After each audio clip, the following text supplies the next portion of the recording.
नमस्कार, मैं डॉक्टर माया वलेचा गायनेकोलॉजिस्ट हूँ, मगर पढ़ाई के समय से ही सामाजिक कामों में काफ़ी दिलचस्पी रही। देश में स्वास्थ्य सेवाओं के राष्ट्रीयकरण की मांग को समझने की इस बातचीत में आपका स्वागत है। सामान्य समय में भी हमारा ये अनुभव रहा है कि बीमारी के ठीक होने के बाद डॉक्टर और दवाई का बिल हमें मार डालता है। ऊपर से बिन जरूरी जांच, दवाई और बिन जरूरी ऑपरेशंस तक की बातें बाहर आती रहती है, मगर उसका सही अंदाज हमें कभी नहीं आता। मगर हमारे स्वास्थ्य और जेब दोनों को नुकसान कई बार होता है। मगर कोरोना के संकट के दरमियान ये बिल्कुल बेनकाब हो गया। हमें पूरा पता चल गया कि बहुमत जनता के लिए खानगी स्वास्थ्य सेवाएं बिल्कुल काम की नहीं हैं। जिन सरकारी अस्पतालों को निजीकरण के दौर में बिल्कुल उपेक्षित किया गया था, वही इस संकट के समय में हमारे काम आया। इसे हमने जागरूक कर दिया कि स्वास्थ्य जैसे अहम मुद्दे में हम ये दो तरह की स्वास्थ्य सेवाओं के बीच में हम अपने आप को उपेक्षित नहीं कर सकते। कई कारणोंवश इस परिस्थिति में सार्वजनिक क्षेत्र की हमेशा उपेक्षा होती है, वहाँ अच्छी सेवा नहीं मिलती है। मगर खानगी क्षेत्र पूरी तरह से कॉमर्शियल हो जाता है, वाणिज्यिक हो जाता है, सिर्फ पैसे के लिए काम करता है। हमें एक मजबूत राष्ट्रीय स्वास्थ्य सेवा की व्यवस्था खड़ी करनी होगी, जो रोजाना और संकट समय दोनों में काम आए और उसके लिए लोगों के लोकतांत्रिक नियंत्रण में काम करें। ऐसे राष्ट्रीयकरण, सामाजिकरण की ज़रूरत है।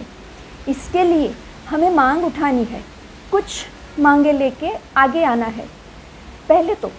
सबसे पहले संपत्ति के मूल्यांकन पर आधारित उचित मुआवजे के साथ निजी क्षेत्र के सभी अस्पताल और दवाई की कंपनियों का अधिग्रहण किया जाए और उसे सरकारी ढांचे में समावेश कर दिया जाए। छोटे दवाखाने मोहल्ला क्लिनिक बन जा सकते हैं। हमारे देश में सरकारी स्वास्थ्य सेवाओं का एक अच्छा ढांचा मौजूद है, जैसे गाँव में उप स्वास्थ्य केंद्र, प्राथमिक स्वास्थ्य केंद्र, सामुदायिक स्वास्थ्य केंद्र और ज़िला स्तर पर बड़े अस्पताल, उससे भी बड़े अस्पताल बड़े शहरों में, ये सब है। मगर ज़रूरत है उनमें पर्याप्त डॉक्टर, अन्य कर्मचारी और दवाइयाँ उपलब्ध कराना, उनकी संख्या बढ़ाना। सरकार जो अमीरों को टैक्स में लाखों करोड़ों रुपयों की छूट देती है, वो बंद करके ये सामाजिक सेवाओं में वो पैसा लगाना होगा।